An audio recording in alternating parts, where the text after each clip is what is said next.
내가 말하겠사오니 주는 들으시고 내가 주께 묻겠사오니 주여 내게 알게 하옵소서.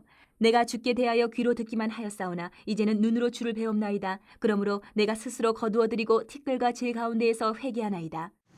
이 로키 산맥 들어는 봤죠. 나도 안 가봤어. 들어만 봤어. 이 로키 산맥이 엄청 높은데 그 올라가다 보면 해발 3,000m 되는 지점이 수목 한계선이라는 거예요. 왜냐하면 그 이상 올라가면 나무들이 엄청난 이 매서운 바람 때문에 자라지를 못한대요. 그래서 그 이상은 눈으로 덮여있고 어떤 식물이 제대로 자라지를 못합니다. 3,000m 이상 되는 높이 산맥. 그런데 딱 그 3,000m 이하 그 지점에 있는 나무들은 정말 생명력이 엄청난 나무들이에요. 열악한 고지대의 조건에서 살아남기 위해서 정말 대단한 나무들인데 그 나무들이 이렇게 우리가 아는 이 나무처럼 이렇게 쭉쭉 길쭉하게 자라지를 못합니다. 바람이 엄청 세고 또 기온도 떨어지기 때문에 막 이렇게 휘어져 있어요. 사람이 무릎을 꿇고 고개를 숙인 모양으로 막 이렇게 휘어진 나무, 그 3,000m 근방에 있는 나무들. 이 나무들 이름을 뭐라고 하냐면 무릎 꿇은 나무 이렇게 부르대요. 그런데 여러분, 원규 바이올린 조금 켜나? 그 바이올린의 명품이 있잖아. 에? 명품 바이올린들이 있어. 이런 저렴한 학생용 말고 진짜 막 어마어마한 몇십억을 하는 이 명품 바이올린, 스트라디바리우스 이런 나무들, 정말 명품 바이올린을 만드는 나무가 바로 이 나무가 쓰여요. 어떤 거냐? 이렇게 생겼어. 막 이렇게 니은자로 휘어지고 굽어지고 막 이런 나무. 죽은 게 아니야. 살아있는 거야. 살아있는 나무. 이 나무들이 세계적으로 공명이, 악기를 만들면 이 나무를 만들면 공명이 날 소리가 너무너무 곱게 잘 난다는 거야. 왜? 추운 날씨를 이기기 위해서 이 나무의 그 집적도가 너무 좋은 거야. 그리고 그걸 이겨냈기 때문에 아주 단단해, 나무가. 그 이 무릎 꿇은 나무로 명품 바이올린이 만들어진다. 이 나무. 나무를 구하기도 쉽지 않아. 많은 나무가 없으니까. 워낙 열악해서. 거기서 살아남은 나무들을 가지고 이 악기들, 바이올린이나 이런 것들만 하면 세계적인 명품 바이올린이. 이거하고 똑같이 여러분 다른 명품들도요 저절로 만들어지지 않아. 명품이 그냥 명품이 아니야. 그만큼 명품이 되기 위한 고통과 과정을 겪어야 된다. 물건만 그렇느냐? 아니, 우리 인간도 똑같아요.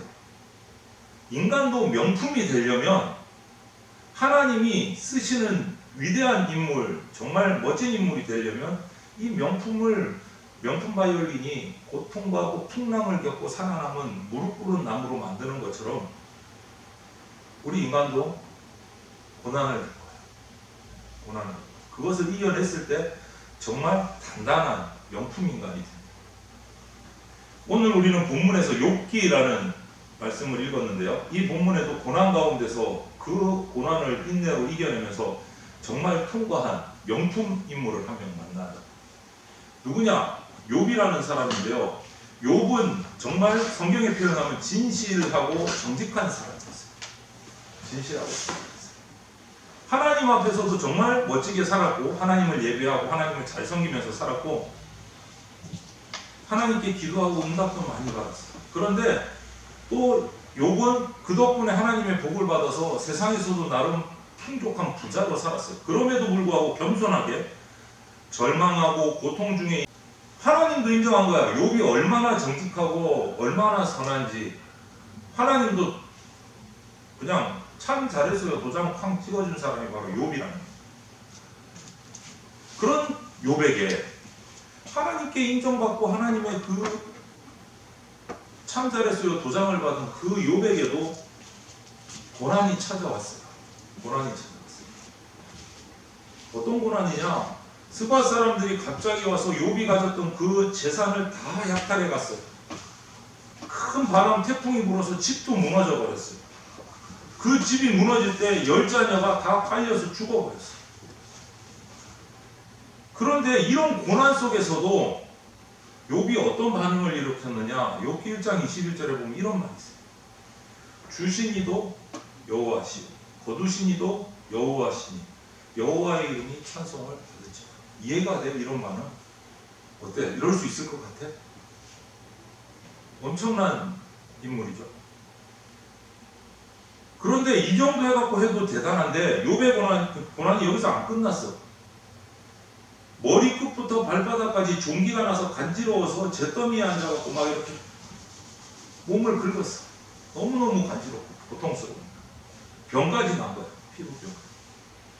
이런 모습을 본 욥의 아내의 반응은 남편이니까 사랑하고 슬프니까 같이 해주고 그랬을까? 그러면 너무 감동적인데 하나님을 욕하고 죽어라 이 남편하고 도망가 버렸어요. 아내. 그런데 아내의 이런 모습을 보고도 욥은 하나님을 원망하지를 않았어요. 그런데 고난이 계속되는 거야. 사라지지를 않아. 이 하나님께서 이 견디기 어려운 고난을 욥에게 주시고 욥이 감당할 수 없는 정말 괴로운 상황으로 자꾸 몰아가셨어요. 정말 죽는 게 사는 것보다 낫겠다 할 정도까지 욥의 고난은 정말 진했어요. 점점 더 괴로워집니다. 이 상황에서 욥에게 여러분 이런 고난이 찾아온 이유가 뭘까? 욥이 뭐 잘못한 게 있을까? 하나님께서 욥에게 참 잘했어요. 도장을 찍어줄 정도로 인정받은 인물이란 말이에요. 신앙적으로나 행동적으로나 삶에서 모범이 된 사람인데 이런 고통이었어요. 이유가 뭐야 도대체? 이 욥의 모습을 보면서 우리가 생각하고 묵상해야 될 게 뭐냐면 우리들이 세상을 생활을 살아가면서 고난을 만날 때가 반드시 있어요. 여러분들도 그런 고난을 만날 때가 있어요. 그러면 우리 사람들은 본능적으로 어떻게 하냐? 남 탓을 해. 너 때문이야. 또 한 반응은 뭐냐? 환경 탓을 해. 아, 내가 금수저였으면. 환경 탓을 해. 아, 내가 조금만 우리 집이 잘 살았으면. 이런 일 안 나와요. 남 탓을 하고 환경 탓을 해. 우리 사람들의 대부분이 고난이 닥쳤을 때 하는 반응이 누구 때문에 뭐 이런 것 때문에. 반대로 말하면 내가 그 사람 만나지만 않았으면, 내가 그 자리에 가지만 않았더라면 이런 고난을 안 당할 텐데, 이런 핑계를 댄단 말이에요. 그런데 고난에는요 여러분, 고난에는 앞으로 여러분들이 겪을 고난도 있어. 고난에는 하나님의 뜻이 반드시 있습니다. 우리 사람의 관점으로 고난을 바라보고 내 생각과 내 경험을 가지고 그 고난을 어떻게 풀어보려고 하면 풀리지가 않을 때가 많아요. 풀리지 않을 때. 왜? 하나님이 주신 고난은 하나님의 관점으로 바라보고 그 고난을 대처를 해야 고난을 이길 수 있어. 사람의 생각 갖고는 안 될 때가 있다. 이럴 때 어떻게 하느냐? 기도를 해야 돼요. 기도. 하나님 왜 저에게 이런 고난을 주십니까? 제가 뭐 잘못했습니까? 저는 하나님한테 잘했는데요. 이런 기도가 아니고, 하나님 이 고난을 통해서 나한테 뭘 가르쳐 주시려고 고난을 주십니까? 그거를 물어. 왜 고난을 통해서 뭐를 하려고, 그거를 하나님께 기도해야 돼. 당장 내 발등에 떨어진 불 그거 보고 하나님 힘든데요, 뜨거운데요, 왜 이런 고난 주세요? 이렇게 기도해서 안 된다. 이 고난을 통해서 하나님 내가 뭘 배워야 할까요? 어떻게 해야 될까요? 그 기도를 드려요. 그렇게 여러분 기도를 했어요. 그리고 그 고난을 통해서 하나님의 음성을 들었는데 어떤 음성을 들었을까? 그러면서 하나님께 어떤 고백을 했을까? 오늘 본문에 이렇게 말하고 있어요. 내가 주께 대하여 귀로 듣기만 하였사오나 이제는 눈으로 주를 배웠나이다. 봅니다. 이런 고백을 했어요. 귀로만 듣고 있다 하는 것은요, 신앙을 그냥 어떻게 보면 형식적으로 관념적으로 주일 가면 그냥 교회 가야 되고 큐티해야 되고 하기 싫으면 어쩔 수 없고 그냥 하루 건너뛰고 내일 몰아서 하고 이런 형식적인 신앙생활이 나올 수도 있어요. 종교적으로. 뭐 아빠 엄마가 교회 다니니까 나도 어쩔 수 없이 가고 친구 가니까 어쩔 수 없이 따라가고 이런 마음, 이게 틀린 것은 아니야. 처음에 신앙을 그렇게 시작할 수 있어. 그런데 그게 계속되는 것은 바람직하지 못해. 욥도 그렇게 시작했어요. 이 말씀 보세요. 내가 주님께 대해서 귀로만 듣게 하여서, 지금까지 귀로만 들어서 그런 생활을 해왔어. 그런데 이제는 이 고난을 통해서 내 눈으로 주님을 봅니다. 하고. 이 말은 뭐냐? 눈으로 주님을 봅니다. 이 말은 신앙생활을 이제 제대로 인격적으로 하나님을 만나고 하나님과 나와의 1대1의 관계가 뭔지 그걸 이제 경험을 하고 제대로 할 수 있게 된다.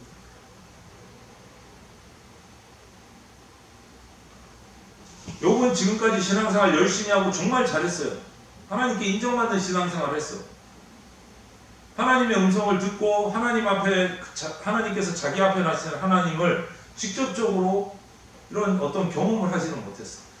아버지 어머니로 배운 거 아니 선배들로 배운 그 신앙생활을 틀림없이 해왔어.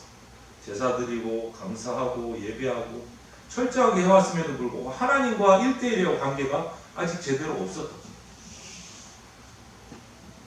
그래서 하나님께서는 폭풍 가운데 나타나셔서 욥에게 말씀하신 거예요. 그런데 욥에게 질문을 욥이 그랬잖아요. 이 고난을 통해서 무엇을 말씀하시기를 원합니까? 이런 질문 기도를 드렸는데 그 질문에 대답을 안 하셨어. 엉뚱한 대답을 하셨어. 왜 네가 고난받아야 되는지, 고난을 통해서 네가 어떻게 해야 되는지, 네 죄가 혹시 뭔지 회개해야 되는지 이런 말씀을 안 하셨어. 욥기를 읽어보면. 오히려 하나님께서는 욥이 도무지 대답할 수 없는 질문을, 반문을 던지셨어.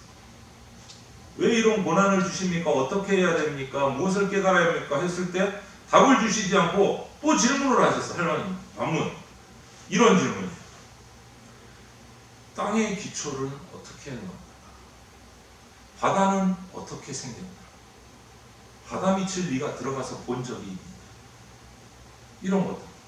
이런 거 대답할 수 있어, 원규? 원규가 욥이라면? 야, 땅 기초가 어떻게 놓였을까? 한번 대답해봐.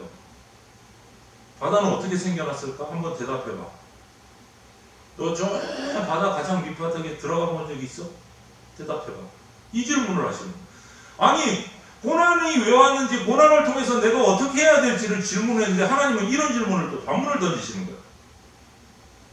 욥이 대답할 수가 없는 질문이야, 이건. 욥에게 빛과 어둠의 문제, 뭐 비, 눈, 우박 이런 기후들의 문제, 이 세상의 우주 만물이 운행되는 이런 자연적인 문제들을 물으시는 거예요. 이거는 누구만 알 수 있지? 만드신 분만 알 수 있는 거예요. 창조주 하나님만 알 수 있는 거예요. 창조주 하나님만. 원규야, 준서가 얘기해봐. 우리는 왜 공기가 있어야 살 수 있지? 왜 숨 쉬어야 살지? 숨 안 쉬고 살면 안 되나? 이런 질문하면 대답할 수 있을까 없을까 우리가? 원래 태어나 보니까 숨 쉬어야 살던데요. 이건 대답이 아니잖아. 우리가 대답할 수 없는 부분인 거야. 누가 알아요 이거는? 만드신 분만 알 수 있는. 창조주 하나님만. 이것을 통해서 이 하나님이 욥에게 주신 이 반문을 통해서 욥이 깨달은 건 뭔 줄 알아요? 이거예요. 나는 하나님이 창조하신 피조물일 뿐이고 이 모든 것을 통치하시는 분은 하나님이시구나. 이거를 깨달아. 이 고난도 하나님이 통치하시는 분이고 그거를 내가 굳이 알지 않아도 하나님이 다 알고 계신다는 걸 깨달은 거예요. 나는 모르지만 우주는 돌아가고 있어. 나는 모르지만 자동으로 내 입과 코가 공기를 들이마시면서 내 생명이 살아가고 있어. 숨 쉬는 거 준서가 네가 의지적으로 숨 쉬니? 몸이 자동으로 들이마시는 거 아니야, 그지? 그래서 살아가는 거 아니야. 그래서 이 반문을 듣고 드디어 욥이 한 고백이 바로 아까 했던 그 고백인 거예요. 내가 주께 대하여 귀로 듣기만 하였사오나 이제는 눈으로 주님을 봅니다. 근데 여태껏 그렇게 살아오면서도 깨닫지 못했다는 거예요. 이제 하나님이 하신 그 질문을 듣고 나니까 깨달아진다. 하나님이 어떤 분이신지를 내가 드디어 알았다. 고난 중에 있을 때 나를 모른 척 하는 게 아니고 그 고난조차도 하나님이 다 보고 계시고 나를 주장하고 계신다는 걸 드디어 깨닫는 거예요. 하나님이 어떤 분인지, 나는 얼마나 연약하고 작은 자인지를 깨닫는 거예요. 창조주 하나님이 모든 것을 다 보고 계신다. 모든 것을 주님께서 인도하고 계신다라는 것을 깨달아. 원규준석이 우리가 하나님을 머리로만 추상적으로 하나님은 신이니까 이럴 거야 라고 생각하고 있는 부분이 우리는 많아요. 그걸 오늘 다시 한번 욥처럼 살펴야 돼요. 나는 하나님 안에서 정말 하나님을 나의 하나님으로 만나고 있는가? 아직 내가 거기까지 가지 못했을까? 그런 것들 한번 고민해봐. 그게 여러분들이 성숙하는 길이야. 학교 공부 열심히 해야 돼요. 근데 그것만으로 우리 영적인 존재인 인간은요, 완전히 성장할 수 없어. 온전히 지식만 많이 가져도 그게 성장하는 게 아니야. 영적인 성장이 있어요. 하나님이 어떤 분인지를 알고 그렇게 한 걸음씩 한 걸음씩 영적인 성장이 있어야 우리가 제대로 된 인간이 돼요. 우리는 그 가운데 고난을 통해서 하나님을 만날 수도 있어요. 욥처럼 고난을 통해서. 몰라, 준석이나 원규가 지금 힘든지 어떤지 모르겠는데, 아까 준석이는 말을 던져보니까 고등학교 때문에 고민을 하고 생각을 많이 하고 있는데, 그건 뭐 고난일 수도 있고 고난이 아닐 수도 있는데, 고난이라기보다는 준석아 좀 고민이다, 그지? 걱정되기도 하고. 이런 것들 뭐 크고 작은 걱정 고민일 수도 있어요. 이런 과정을 통해서 하나님께 기도하세요. 우리 머리로는 그 고난과 어떠면 그 사소한 걱정도 이해가 안 되는 부분이 되게 많아. 하지만 우리가 확실한 것은요, 우리가 믿고 고백하는 하나님은 좋으신 하나님입니다. 그래서 내가 지금 당장 이해 안 되지만 하나님을 붙들고 기도하고 있으면 하나님의 때가 돼서 이해가 될 때가 있다. 욥도 그런 거예요. 그제서야 하나님의 질문을 받고서야 하나님이 아직 나를 보고 계셨군요. 나를 모른 척 하는 게 아니군요. 그때서야 깨달아요. 고난받는다고 하나님을 나를 모르고 쌩까고 있었던 줄로 생각을 했는데 그게 아닌 거예요. 그때야 깨달은 거예요. 하나님 나하고 같이 계셨군요. 그렇게 우리도 욥처럼 고백할 날이 온다. 하나님께서는요, 고난을 통해서 저와 원규, 준석이, 우리 다음 세대들이 성숙하기를 원하세요. 영적으로. 하나님을 아는 지식이 머리로만 아는 게 아니고 마음으로 내 생활 가운데서 고백되는 신앙이 되기를 원하시는 거예요. 욥처럼. 여러분, 그래서 어려운 일조차도, 고난조차도, 근심과 고민조차도 하나님을 만나는 기회가 될 수 있다는 것을 여러분 꼭 기억하고 있어요. 믿음의 눈을 열고 하나님을 바라보고 영적인 귀로 하나님의 음성을 들을 수 있기를 바라요. 욥처럼 간절히 기도해야 돼요. 하나님은 모든 것을 다 합력해서 결국 그 결과는 선을 이루시는 좋으신 하나님 아버지세요. 그래서 그 하나님을 꼭 붙들기를 바라요. 여러분, 청소년 때에, 청년 때에 그 하나님을 만나지 못하면 세상으로 나가서 생활하면서 하나님을 만나는 것은 점점 어려워져. 여러분의 때에 고민해야 돼. 하나님이 나를 통해서 어느 고등학교로 보내실까? 그 고등학교를 보내셔서 나를 어떻게 키우시려고 하실까? 이런 거 기도하고 고민해야 돼. 그리고 목사에게, 여러분 담당 목사인 저에게 같이 기도해달라고 꼭 얘기해야 돼. 난 이런 고민이 있습니다, 목사님. 어떻게 할까요? 그런 상담도 해야 돼. 그것이 하나님께로 나가는 방법 중에 하나예요. 만나서 얼굴 대면하고 주일날 말하기가 쑥스러우면 뭐 카톡을 보내도 돼. 전화를 해도 돼. 방법은 얼마든지. 하지만 하나님 앞에 예배하고 하나님을 만나는 것은 게을러서는 안 돼요. 하나님과의 관계 유지가 중요하니까. 그래서 여러분들이 모든 것을 합력해서 선을 이루시는 그 좋으신 하나님을 꼭 믿고 의지하는 그런 여러분들 청소년 청년들이 되기를 주님의 이름으로 축원을 드립니다.